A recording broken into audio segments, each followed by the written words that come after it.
আল্লাহ ফরমাইছিল উলাইকা হুমুল মুফলিহুন, এরাও কামিয়াবি।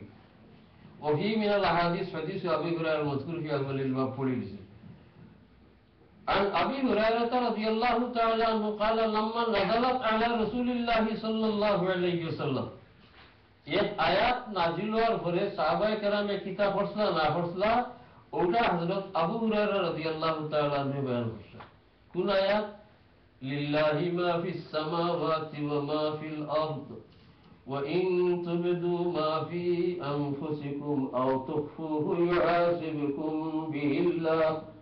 এই আয়াত আল্লাহ ফরমাইছেন আসমান আর জমিন আর সব কিছুর মালিক আল্লাহ।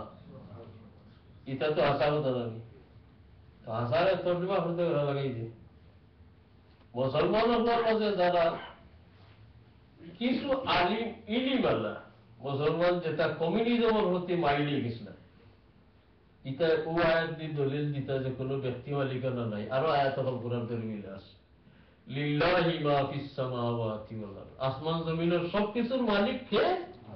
আল্লাহ। তাই ব্যক্তি মালিকানা জরুরি নেই। এটা এই আয়াতের মানাও ইলা নাই আর ব্যক্তি মালিকানা ইসলামও নাই, ইলাও নাই। ব্যক্তি মালিকানা হইলে যাকাত ফরজ হইবনি।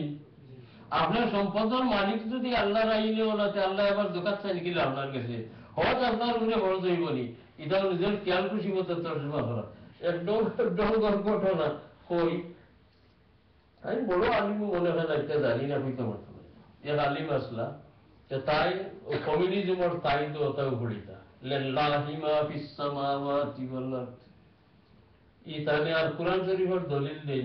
আর আলিম বুজুর্গ মাওলানা সিদ্দিক আহমদ সাহেব তাই যুবক একগুলোরে হইলা যে এই আয়াত পড়িয়া তারা গেছিল তান গেছে যে উল্টা আয়াত কোনটা, এগুলো তো কমিউনিজমের দলিল, তো ইসলামিজমের দলিল কোনটা? তারা হইলে ই মিয়াসা বলে তোমরা কোরআনের দলিল দিয়ে বুঝাইতে আসতে এখন কোরআন বুঝেই নাই তানি আয়াতর কমিউনিজম প্রমাণ করাই বুঝা গেল। বলে তাহলে কিলার কিতাব বলে তোমরা কয়েকজন যুবক রেডিও আমি কৌশল বাতাই দিই বলে হোক বলে তোমরা গিয়ে বাড়ি কোন কৌশলে হামাইয়া বিবির দোয়া তো করিও আর খালিয়া বার করে লিয়া যাইয়ে গিয়ে ভাই আমার বেহায়া হরুতা তোমরা এই সন্ত্রাস করি আমার বিবি নবে হলে ও সময় সকলের লোকে হয়ে গেলে লাহি মাফিস সামাওয়াতি ব্যক্তি মালিকানা নাই তো তোমার বিবির উপরে তোমার ব্যক্তি মালিকানা ইয়া সবে লাহি করতে আমি আল্লাহ সিড়াইবার লাগে ওখানে করে যাই এই আয়াতের মানা ইটাল না। যাই হোক এই আয়াত যখন নাজিল হইল আয়াতের শেষ অংশ সাহাবায়ে কেরামের বুঝাইতে দেরি গেল ফরমাইতে